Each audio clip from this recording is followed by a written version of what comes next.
Hallelujah, hallelujah, hallelujah. Ele leile li e whaavavau lona alofa. Tu mau le atua le vi inga le whaamanunga le whaanetanga. Whaatai o vai. Le atua lava oe mai le vau e o atu i le whaavau. Tau mai fo il nei vai ngau le aoli. Si tia fo il poka la mea lau whanau ai mainu e mamao le ala. Ia, ele iso mātou malosi. Awa le mātou whātalatala noa mo le mātou. Talitali e le wingo au sa vali ma le matautia ma le sili esi. Mai lava le amatanga yo o mai le nei tae au lo tu mau le mamalu ma le sili esi se upstasi mātou te whaasoha. Mai a te oe maofa o mātou loto.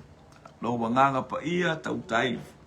Po kalame a lau whana. Ui atu me umai lovi ingono o Yesu. Amene. Ia whatalo whatu le aingo le whatotua ua pa au mai nei waenga o le tae au. A o tātou iai. Hallelujah.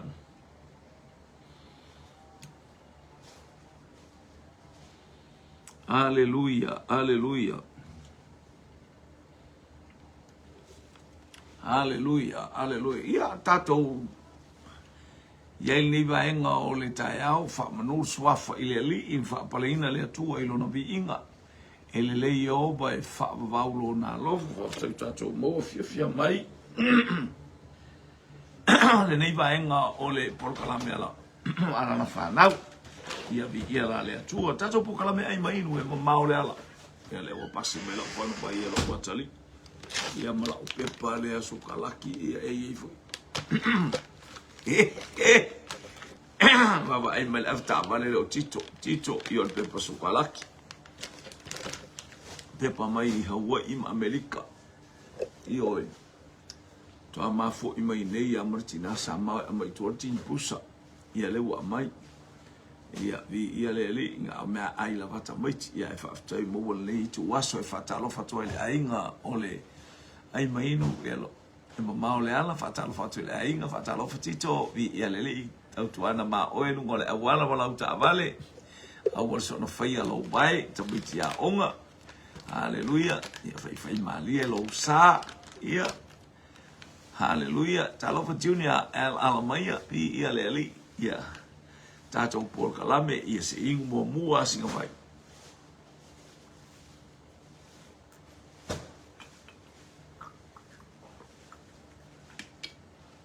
ai mainu e mamao le ala o le pokalame lo tal no a ia fai matu se whaamalo stino fo i mo oe ni e pila o au te lo malama i mea nei i o mea mai Hawaii mo tu karaki o kai au le reila holy ai mai no mamao le ala foi tau me tau wa o ma tingi pusa na lafo mai ele ia lo wa fine America ia la o sifi lato a inga ai ma o kaskele o kau ia so ia me si o mau me la mai na ita mai til me ma after ye fo loto ina whanau ia vi ia le lip e a welo nei ta miti ai o mei o te fia ai mo le chocolate leo ke le o le ka ule o le ingoa le mele o le o chomok o choco mok ia o ka choco mok ia o lisi mea leo Io le Island Princess oi sole Island Princess ai sau ole mol chocolate ia le mai ka mai mea ia le atale ia le lo fa kai ka ia ko la kwa matito talo fa kergolio when sa fa savalu vi ia le atua ia fio mai la fio ngale tausala haleluya tausala o Samoa por tausala ole ai mainu ni ia le jema ma se fili tu au faola taneliu vi ia le after mo fatalofa ia vi ele tua Derek Laupepa Mi ia leli. Ia faima Hallelujah. Sa iliane tali o tato fisili le wanga iatu. Na mua va venga I petesa pe na mua Yesu mo le fafine Samaria. Na mua petesa faile fa malolonga I petesa. Pe na mua. Hallelujah. Pe na mua Yesu mo le fafine Samaria. Ia. Sawia. Ai mainu. E mamao le ala. Mate atu la le mati ni pusani. Mala au mo se ua fine la patu maluam. Pusa wahu awani luam. Malo. Ia ai mau mai. Ola ai mau. Ele ai ma se wahu le mani me fa pena ni pi supo mani wahu. Ia ba ti so ia. Tau Samuel tangata o fia moa sefa. Se me ai. La ngale le atu le atua ia te ia. Pa walme ia. Awane I faia mana masani. Si se ai au tupu e san whanau. Susana Fitalainga. Le fale tua. Hallelujah. O le Broncos. Le fia. Ele alu I se tavale. Ai alu le solo fanua. Le Broncos. Ta vita manu le sunga le whawhengainga. Ta alofa. Leo se e mai ia le teine mai manu kau ma le tali mua le fafine Samaria. So, matalena ele vise sio ta alofa ferreti. Ta alofa.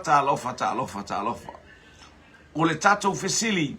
Hallelujah. Jimmy Brown. Ta alofa o le fesili. O feo mea neina mua tupu. O le ta elenga I petesa. Hallelujah. Na fa malolo ai Yesu tangata sa ta oto ai. Po o le fafine Samaria. Na feilo ai mai Yesu I lunga le vai. Wai. Hallelujah. Ia fa mo fatalofa Jimmy Brown. Na tai foi. Fatalofa na usunga ta vita manu I ia lele. Hallelujah. Ia vi ia le tua ia te onfal tua a Susana vi ia lele. Ua tau matale Petro. Ti eloa. Ti eloa le prongo. Ti ele kangalu. Hallelujah. Ai mainu e mamao le ala. Tata lo vatu le sungarea. Angelu tau po le sungare fatonu. A o tato ye le tato polo kalame. Hallelujah. Praise God. Fasole aluka sane rivi talofa. Ia ya ngai mai le global kingdom. Hallelujah. Fasa lauta to por kalame ya fa manu ya tu le tu ai so staffa.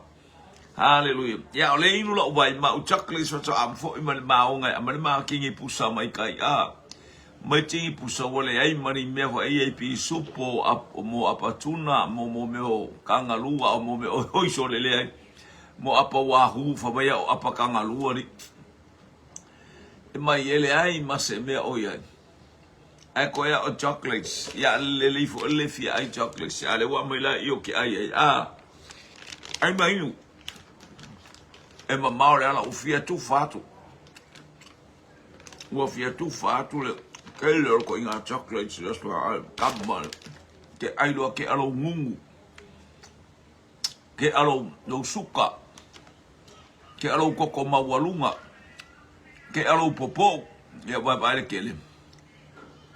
Hallelujah. O aina mua tupu. Fere be me na tupu mua.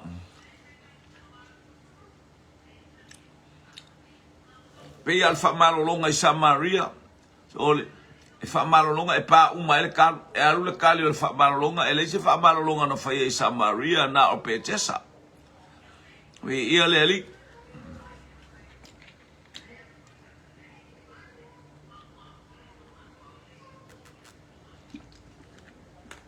Ia le atua le tai au.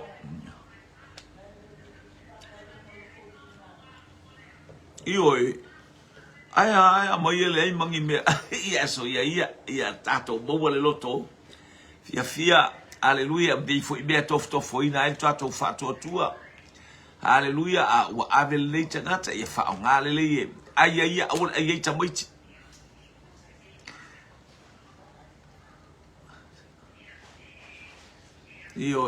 ia le utali mai le ole fa fine na ilunga ole vai ole fa fine sa ortari ole fa fine na mua le fa fine na ilunga ole vai le fa fine na sau haleluya utu vai le o uri ona na masani le su e ia na tane mawai ona to alua ilunga ole vai haleluya o itangata e se to ni tama ia o tama na fine le fitu lona to alua fa mai Yesu fa mai le santana mai Yesu sa ta malona ia te oi io le tane o le tane steine la e tangi mai si fa fine ai le ai wa kau muli mai ake oi aya fai mai lo le o Yesu ai e lima fo ista malolo sa ia te oi a le tane na ele sautane fo ai ba ai oi ma nei a tele lo wolanga oi olona to olua lona fitu lale o Yesu ai e selemana i ol to olua le a na alu ai ta la ile matauti o le to olua le na ola ai mapupula ona mata fa mai au mai sota inu a mai sota inu wale fia inu tupe wale fia alu mani tupe aya wa pupula ona mata fa le nga fa mai au mai sota inu fa mole a mai sota inu ioe hallelujah. Praise God. Ia le li faftai tema ia na faltu sile ia ilunga le fine a lima ia la ia ilunga petesa faftai. Tapo so se tufano aiolupo o italofa ilo uso. Ia ma lo nga lue o mai nga lue nga nai chua to tato ai nga lotu anga le ile tu pule nga lue nga le tu pule fia mole oli loto la usunga asi mai siaso hal asa e ya pia o eta asi mai se afe mai ta mafuta ta sa ta fao inu stai puti ia ta o fo la ia le fa e o ile ba ia le li anga le ile tu alo tele atu atu o mal nga lue nga le tu praise God nga tu le fa tu o fatu no fo alo o fatu ile kalesia malosi male kalesia filifilia le atua o te aloftele mo oi brother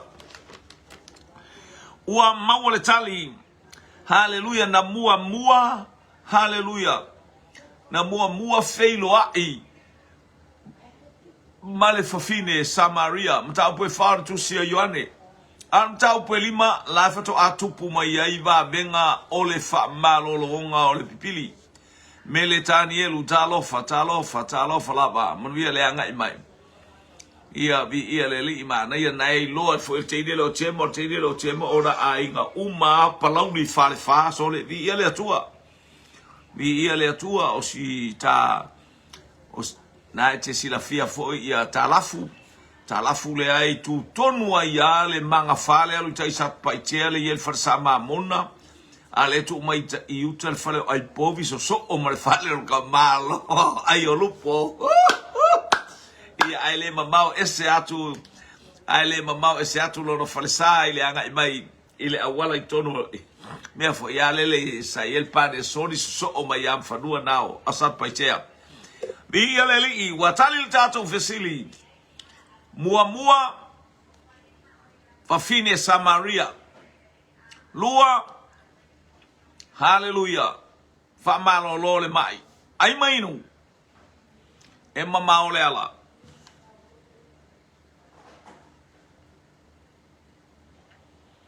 o feo mea nei na mua tupu ile mea lea na mua tu ule upenga ile loloto pe na mua ngeno ile auso lai o mai e soani mai na mua ngeno yo ile le faiva o peteru na mua ngeno pe na mua tu ule upenga ile loto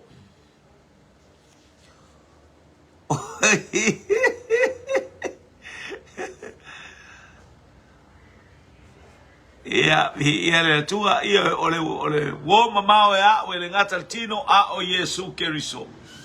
Hallelujah. Ia a o fa tai ma na yo se ango ia leli. Ia sa o le eselo si a ingo tine a fa ben. Mele tuani uta Tanielu mele Tanielu. Ia fa tai. O italo fa le pata. Fel no ale pata wa fu el tamo na tamtangi o so mai sati toa. Hallelujah, le spirito lo tamasa fai fe auto ina I sati toa ta ape au. Ia leli. Ia o ma o wa usa ina I sati toa la mosa. O le urua e kalesia le AOG I sati toa.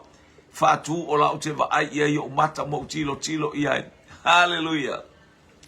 Ile faifi au ia lofa faumuina ia o ia le sa amata le lotu le na a sa amata tala ia tuai tama o sopi. Hallelujah. Ia le atua le watali mai tata ofisili tu ile loto le upenga. Hallelujah. Le watali mai le angelu tau le tama o le vai ngalu. Tamale pa.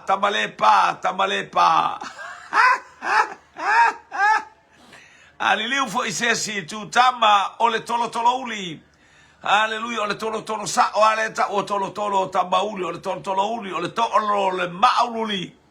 E ilunga o le lava I sale aula. Mua tu ule upenga I le loloto faftai Susana.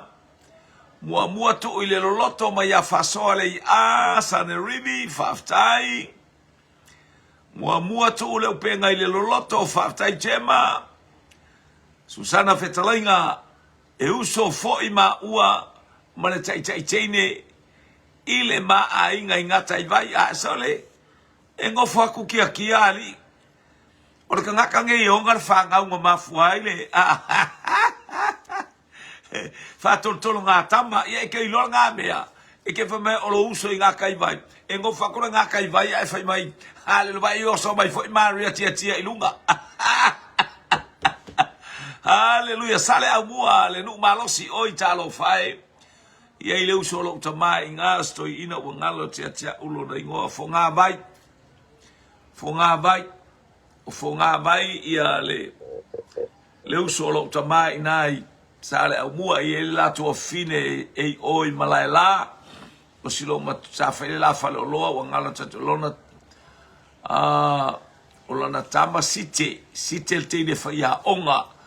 So pingalu male mana mai fale asi we loa le fo ele ke ngele asole ke ngele ai fo isa fa ma ivi longa maka ya sopi le faife au na mua a mataina le ngalu wenga. Hallelujah. Al AOG I to tonu o satitoa a faila le lotu I ile meta ua o ile pitonu ule so at malaila ia so mutia tele le ai le vala mukia kele le ia le nu na le ia le Assembly of God ali I Susana ala kia ule ngone no ia o inga tonu ana no foi sopi ma a o ia nga luenga na o ia foi fi au e ngo ia tua fale ma e ivo la o foi fi au ne te no po o maliu stoi ina po la so ifua mai to tonu.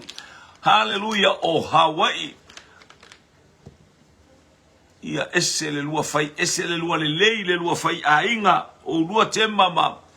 Hallelujah. Mapu atu e yo lua a inga, fia atu e yo lua a inga. Ia le fu tau fata I tai atu e maa u ia fia mai a inga. Ni ia le atu watali le tatou fesili. Oi, e so le I se tatou e mua tu ui le loto le upenga pe mua. Ngeno atu so mai.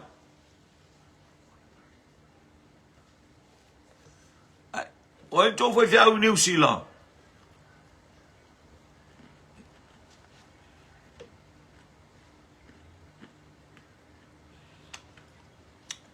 Matau aina manu. Talofa. Ele wo fai nga a inga a ku le por kalam.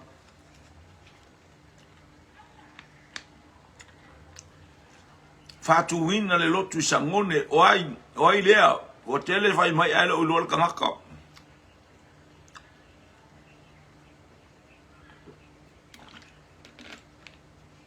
ia na sauloalu ilunga i le pale a sa o fasto a sa ilango fo ya a sa ilango fo ia le wini usila no fo mara tene sala i taimi nei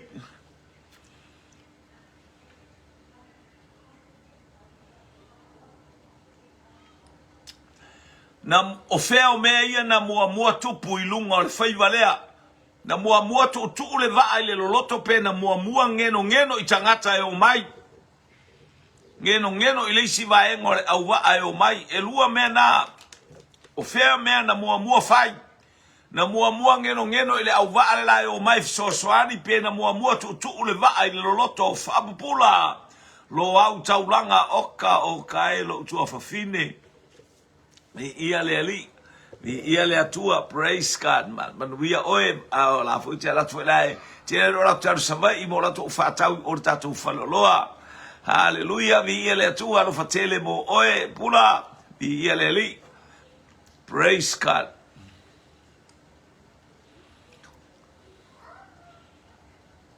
leo tali mai susana mo tu le upenga ile loloto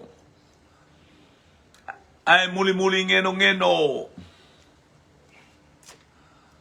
hallelujah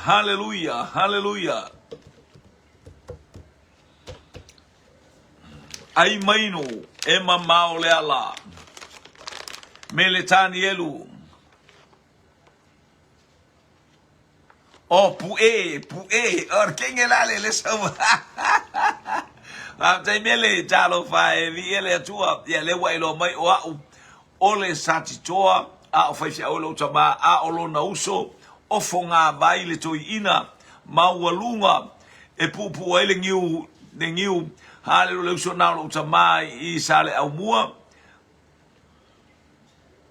ile e o ti sunga faifia auto ina ya le ya nge ya malo a le ya ne ya to ina malo vi ile atua ia o fatu ya malo pe auto wanga yatu le ona ya fiu ia hallelujah praise God ia vi ia le atua o ka semana ia tele solo tava ia to fia ile li ma oli le watali tato fesili na mua okay tai fa manatu ta mautu watu pea le tu le penga ile loloto o papa ingata yo papa puleia au wale fai ma lokea le ngu au wale fai ma fai bena hallelujah au wale fai ma ka wale ngore ngu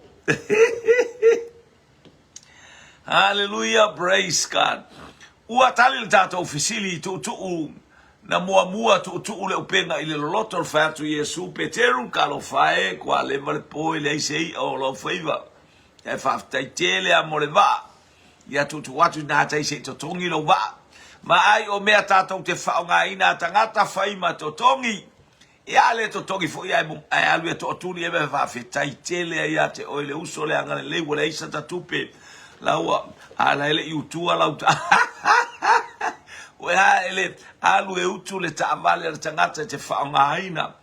Alu e whaile pa o le wila pea e vai atu wale anga le teimina whaia ia. Au skai lunga le awala.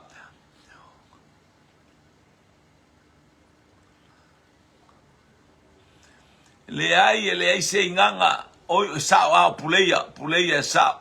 A o papa le autu o papa puleia. E ala ta o papa puleia langa iei papa sa taua.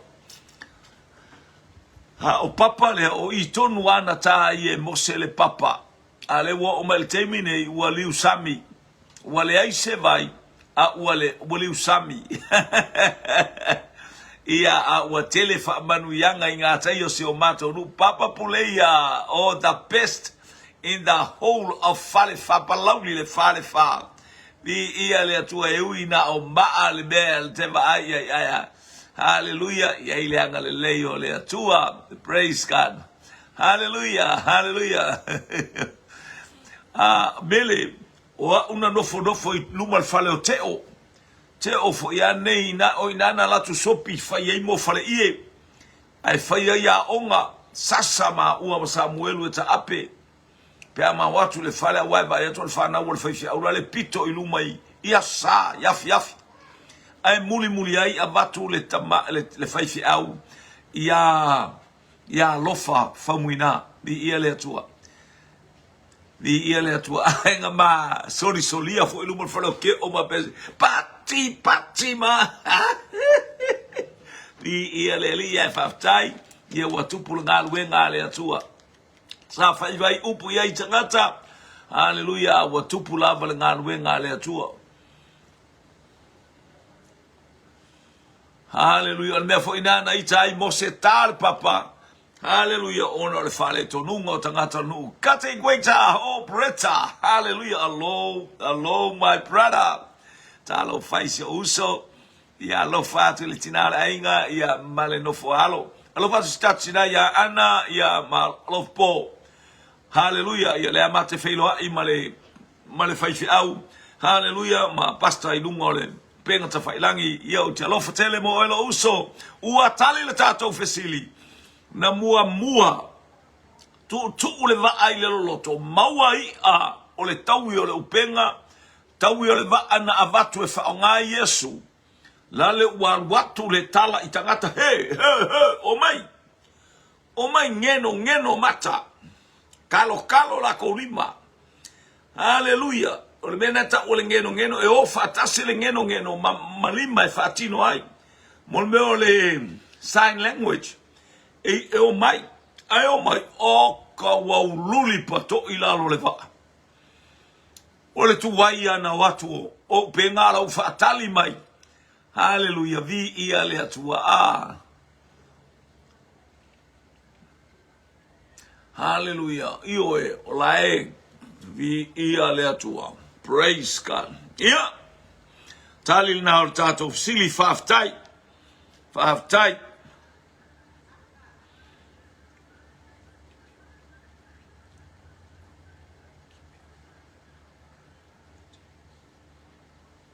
Hallelujah. O feo nu uneina mua tauma. O feo nu uneina mua tauma Israelu a o sau Yosua. Hallelujah ina o mai le promised land pole nu o le folofolanga. O feo nu uneina mua tauma Yosua. O ai po kipeona. O ai po kipeona. O ai na mua tupu. O ai na mua tau. Na mua tau ma ai pe na mua tau ma kipeona. Ai mainu ia ole chocolates lavare ai.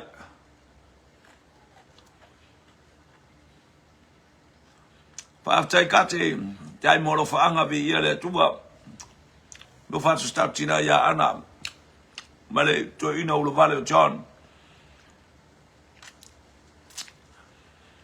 Hallelujah. Na mua tau ma ai pe na mua tau ma kipeona. Leo tali mai tene mai manu kau. Le tamai tai o le mota. O mota e fia ai. Na mua lona winga le fa pe na mua tau ma ai. Ia tali mai le angelu tau mua ai. Ai muli inu le fangu vai va tai da sunga va tonu. Vai po ia se la talatane se evane se meta wai le fa tonu. Afeane le lua suma lua station road ota ia drop ia se me ai lata atu ia a ole toe le su engata station road le me tumuai seina tumuai pakistana tumuai filipino hallelujah e filo ai ile station road hallelujah hale ofisa ole tamaloa hallelujah mai le vai ngalu le pa mi ia le atua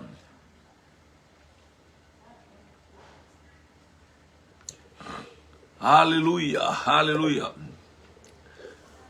pray o watama leto ina vi ia le atua mua tau ma ai mai Susana hallelujah to tasi stato tali pei o Yosua e ono pei ole Yosua e ono na ai le taua ma ai ole mata upe iwa e taua ima kipe ona whaftai ua tali la tatou fisili ma lor sa ili ma lor sue ia ma lor teine fai mea mai ea sa ona no mai a ole nuu haleluya umana tauma ma kipe ona wa umana tauma ma Yeriko le wa nga i mai le malanga le nuu i tutono le nuu o le folanga ia awa yele mea ua tupu yele tangata ua fai mea valea o yele tangata ua fai mea leanga wana aia mea matauli o mea umae a mata mea i o tato fato anga ma whanau ia ato fo i mau tupe maua ma mea umaleta o le sefurua ia lau o manta pena Yesu a Yosua o le sefurua i le ale nu awane i lotea e seisi le vete o le taua ma Yeriko o le sefurua i le mea lea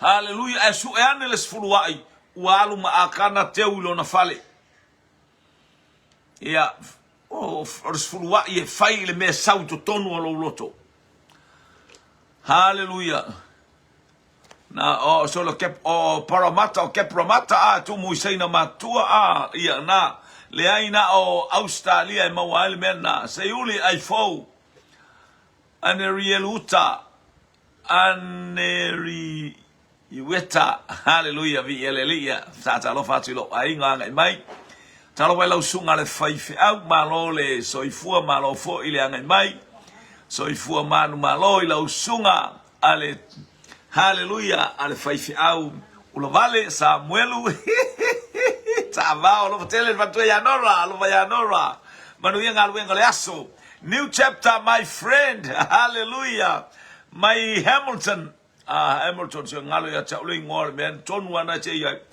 between Auckland and Hamilton e tua ile falele o tangata le new chapter telo faya te lo uso mana tua pe oi taro sanga mo ainga vi ia leli hallelujah o le astofi o le asona fatu volta to ana pongi tato te talo fata se sole ika kala kwanga ke moeri ia elo fatele mo emel fatua vi ia leli ua tali tato fasili ole tu ule upenga ile loto ai muli ngeno mai mata haleluya wayo kipeona ma ai ya le ua tali le fasili haleluya na mua haleluya na mua tauma ma ai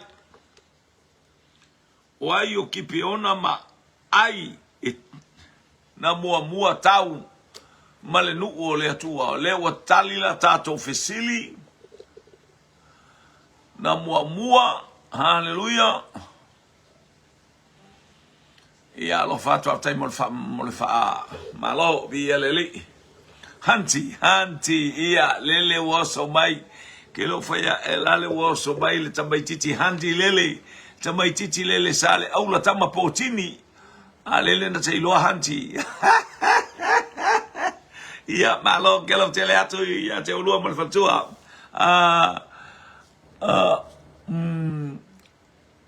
oh praise God ya ia lele aleni vi alele da lo teleato aleni lo teleato mo o male fatua o le tato ofisili tali mai sa o polise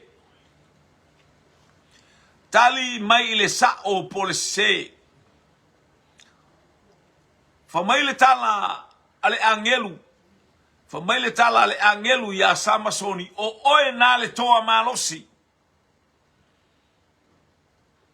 o oe na le toa malosi fai mai le angelu ya samasoni o oe na le toa malosi sa o pese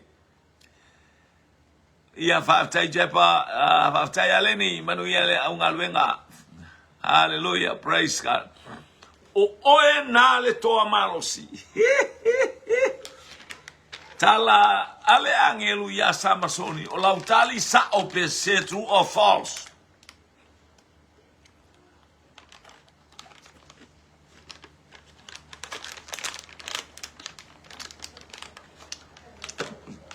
Tali mai chema.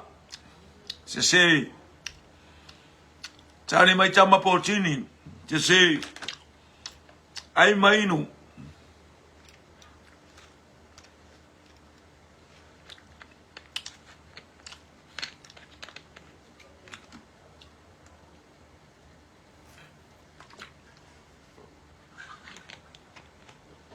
Tali mai le chain in my Brisbane.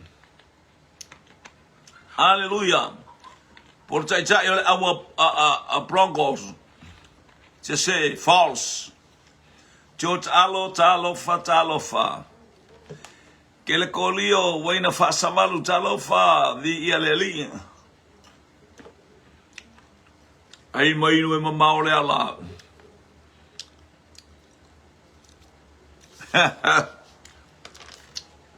Pea kue kele ia kele chocolates.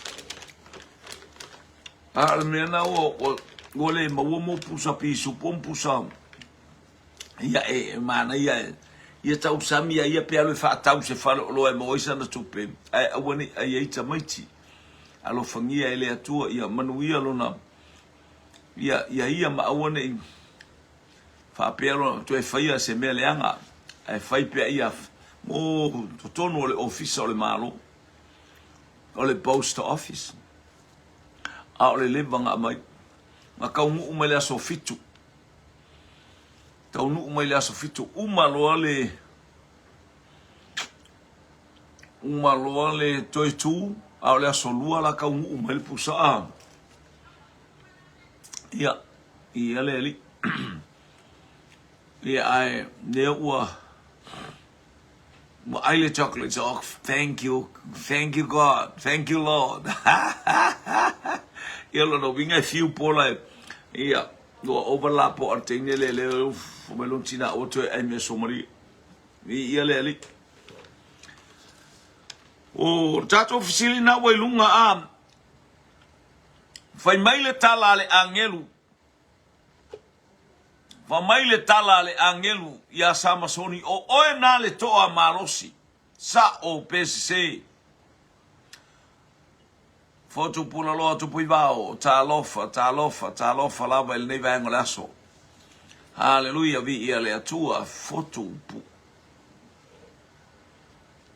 pula loa tupu ivao praise God ia vi ia le atua JJ was sela i el mato faya onga le pula la onga sui pula la onga i vai mea sunga ia pula lo tupu iwa vi ia le atua praise God ua tupu le mana o wai nganga o ai so ai le mao ia le talo fa mangalo ia le anga le atua ia tu te fai mai fua ila u chocolates malo mana tua fua le ia la ua ai fia le chocolates manga le chocolates ai le anga le ia le melo le lolo le apa fa le wa hua mama ikele le oka le lolo ia le atua mana ia ai mai no te sau le fai poka me ai vela mai lo le ulu alo watali hallelujah to lu luse oka le utali mai mareta kraiten se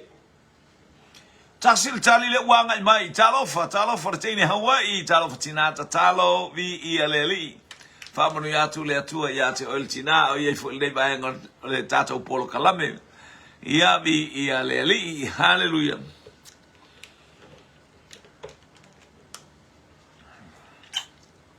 tato sili hallelujah o upu ale angelu ia samasoni o oe na le toa malosi sa o PCC ia le ua hallelujah ia le ua tato iai tasil tali wanga mai mareta kraiten hallelujah male tali se tali mai Hawaii se praise God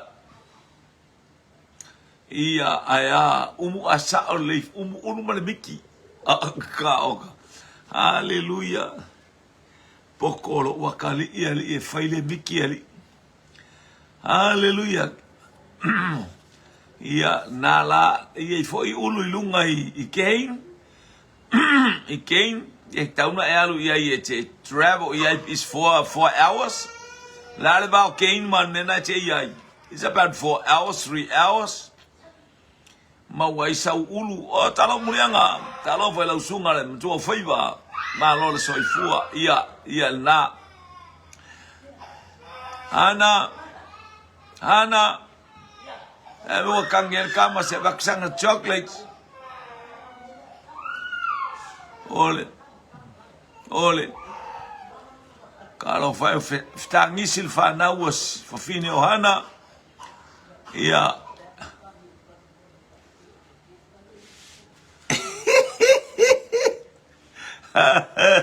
ole ale le okele le ka kali pers pe o kwalo ngale ambulance ali ala sawali ia sawa fai asina ese foi ala tau sami fa samoa i le Teropika islands of the tropical hallelujah tropical islands esele mangai ole tau sami le talo ole ulu male fai ai ole ulu male lu au ai mai se la tama fo ia le ole fai ai ala e ko ia ile e valu ele manioka pole ufi a fai ai valu oka hallelujah tasil tato tali le wanga mai hallelujah pray ia awal kaukala fua le si fadaunga apero amo awal tautala fua el fadaunga apero amo el fadaunga amoni awal tala no mai fua el fadaunga amoni el fadaunga apero amo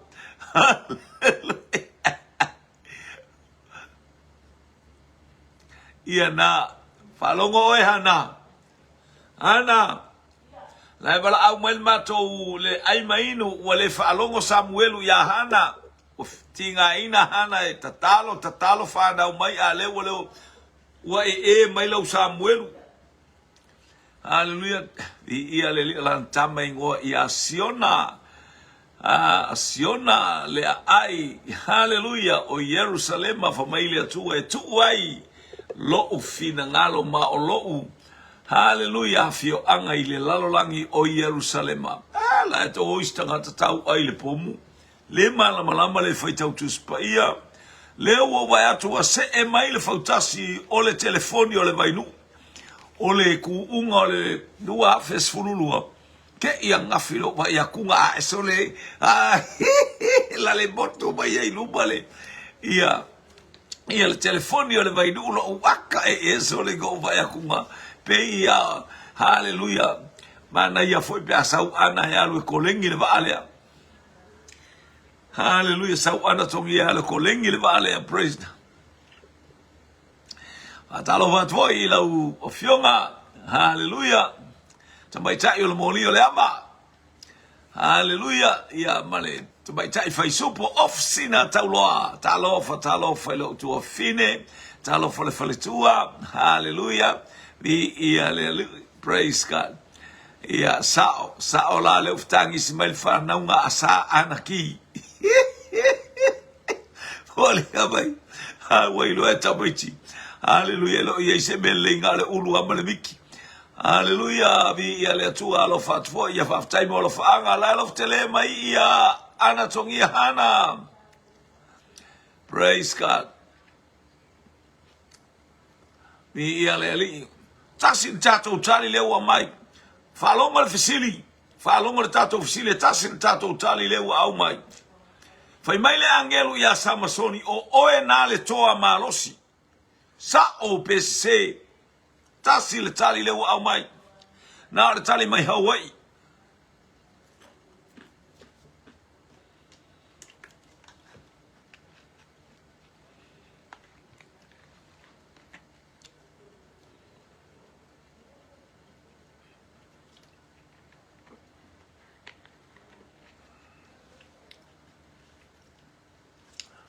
ia vai le o saulo a fo lo matua le o fola mai for combination so hallelujah ai mai no e mamao le ala ia le combination so tasi le tatou tali, a fato sup,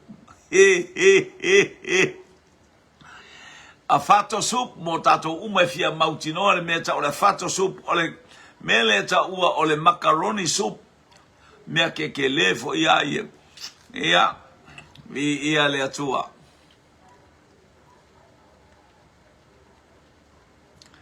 Ia ua fai mai se isini fai mai ai tua simi tole afua talitimu. Wala awa kua riska ko kua fingele po feo iai. Ia ua mawara tatou tali se isini. Ole upo le atua, haleluya. Upo le atua na fai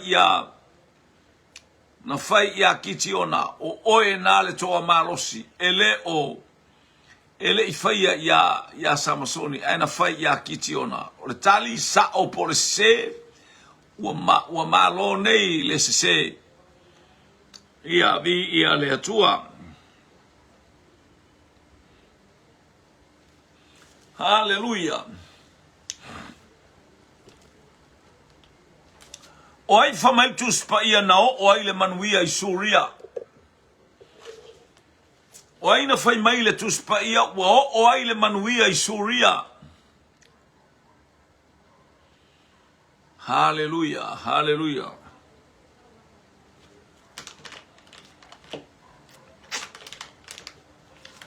O ai na fapea mai ai le tuspa ia nao o ai le manuia i Suria.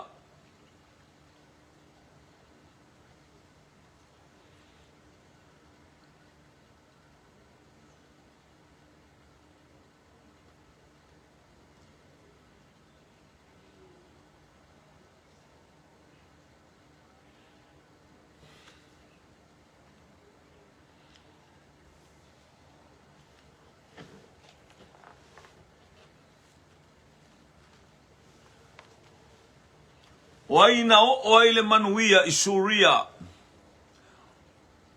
Haleluya, leo tale mai ia au na ana manu o au na ana amanu. Tema. Haleluya, Sister Liu. Tali mai fo ia le taitai o le prongo o le pela e tofa. Tali mai ia le tama. Haleluya. O le matangi mai sasae, po tama mai potini. Haleluya, au na mai o tahuhu.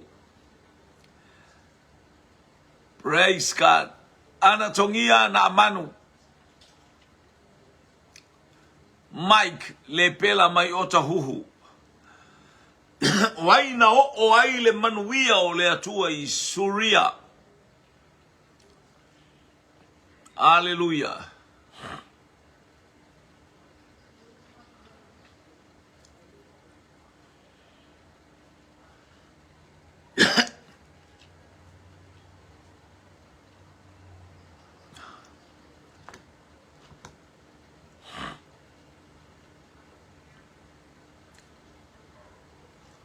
Oai nao oai de manuia. Po manuia o le atua i Suria.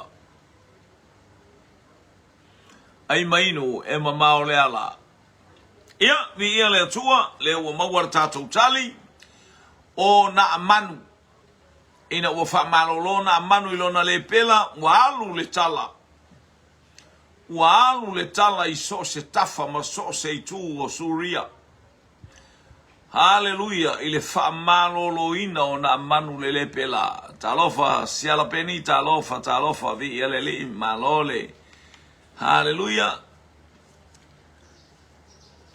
Malole angai mai, yanga le atua o tato iei fatasi lungo le tato polo kalame. O feale nu usatu waile la yo na lunga a o tawe yo sua le taua.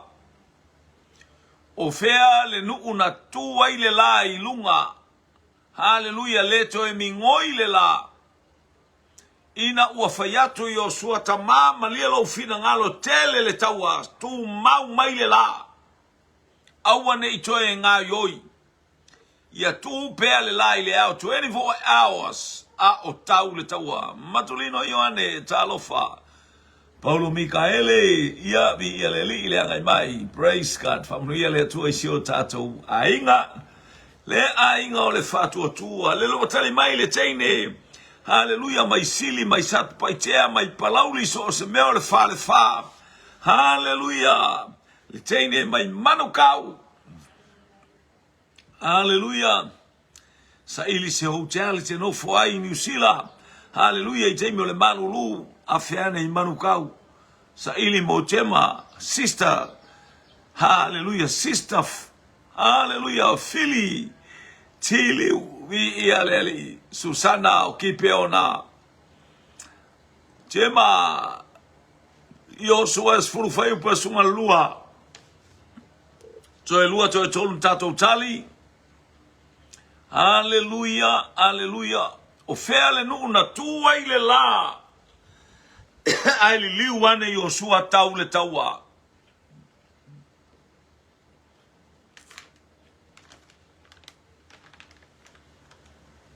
Ye taua famalosi, ia tatou la a. O ki peona mai satu paitea, le tali, hallelujah, Brother Gray, le tama mai maleponi, le whailaunga taua, hallelujah, o maleponi, hallelujah, I le worship center. Hallelujah, whaftai brother. Brother Gray, whaftai mole, angai mai nei tai au ia te autou te loa te ale se leiva, po le la tars fulu ia te autou, hallelujah, le toe lima I le tasi a matou ia aleo te lo toe lima I le iwa o a lima sfulu ia te autou vi ia le li. Ai mainu e mamao le ala.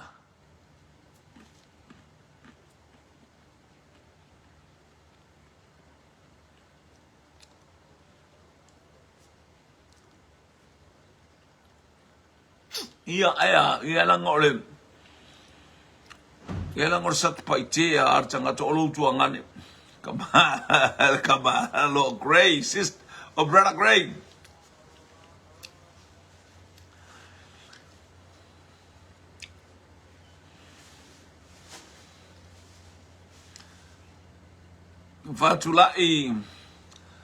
Fatulai Janet la wano talofa vi ialeli lima sumulaono le la tars fulu I Brisbane.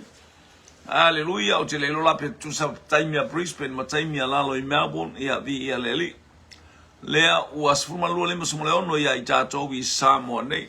Angi malu le savili ngai le tu isae fea ngai masisifo. Manuia le tau, ta oto le lei, le matangi, hallelujah, le eise toe ngā uioi, na o nai sa vili lea e tau mai ai, hallelujah, I love you my children, I love you, ai mainu, vi ia lea tua, praise God, hallelujah, le tatou fisili, le nanga iatu, le tatou fisili, toe tasi a se tali.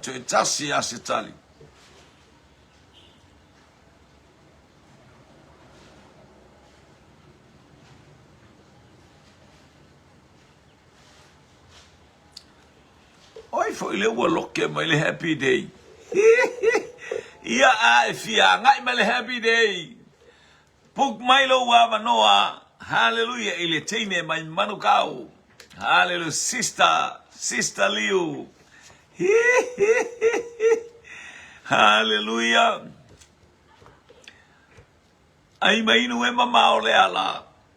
Ia vi ia le atua. Ua tali tatou fisili. Ua tali le tatou fisili. O ki peona. Ia leo tatou nusfulu. Ia le la tu sa ta ia. Na minuti le ta sai lua e ai tars fulu tono le fo tars fulu male le tals tasi tono le fisili muli hallelujah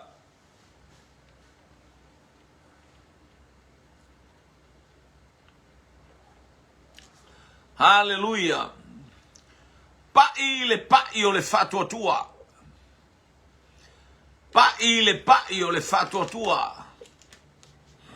Haleluia. Lea na pa'i ai sakayo. Lea na pa'i ai sakayo ia Yesu sa o PCC pa'i o le fatua tua. Tato to efsili na tato polo kalame. Pa'i o le fatua tua na pa'i ai sakayo ia Yesu sa o PCC.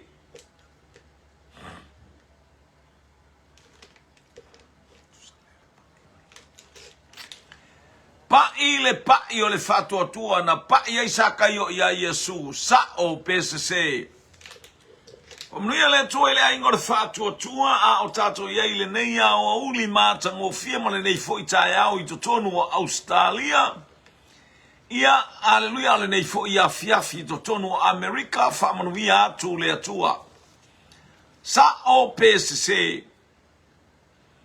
Na pa'i sakayo ile pa'i o le fatua tua. Haleluia, sa o PCC. Mamai tema, sise, Susana, sise, Tiafau, sise. Ai mainu e mamao le ala. Ao tato iei le angai mai o tali o le tato ufisili. Haleluia, ia o le tato to ufisili na. Haleluia, mole atu le nganga whaaftaisi o tato ainga. Ia, haleluia, ila ato ngofo o mata matamai, ia mwhaalongolongo, ia whaamanuia le atua, whailau whaafonga. Malau whaalongolongo e whaima awala o le sa malia lele i. Pa i atu ilo loto pai mai a tau tātou whasoai o le taulongolongo e tupu ai le whatotua. O le aimainu o le polokalame whaale nganga. Haleluia e tali ai lau sua i le taiminei a e tali sua. Haleluia i vai ainga mawai tau moftanga. Ia masinga tiseds o le upua le atua wa lava se tasi o se tali e te tali ai. Hallelujah. Ia ileanga le lei o le atua. Praise God. Ua tali le tatou fisili. Hallelujah. Le ua tali le tatou fisili. Le ua ngai mai tolu tali so o mai as tu tusa le lei le tali nei. Hallelujah. Mi ia le li tali mai lua tali mai Australia, le tali mai Melbourne. Se tali mai Queensland, ia po Brisbane, hallelujah, se maletali mai South Auckland manukau, se hallelujah, hallelujah. Leo fa malama o le fine puna toto na pai ya Yesu ile fatua tua fa taitema. Hallelujah, hallelujah, o le fa fine puna toto na pai ya Yesu ile fatua tua. Salo ya manuia lo waso. A o sakayo na alanga na vala au Yesu e. Stama i mea la ititi o le vala au ma le pai. A tu sa le taunu unga. O le fatua tua na faia ye sakayo. A o le fafine lea. Hallelujah, le fine puna toto. Na pai ya Yesu ile fatua tua. Faaftaitele. Ana poseta Samuel manuia le aso yanga le lei le atua faaftaimol te ufungala au. Le la amelunga lau hana tu wai ia famnu ya le tu wai lo wai ngale nei tu aso ta le lima le afiafi anga ia tu lau polo kalame taulanga afiafi ona o Yesu amene ma amene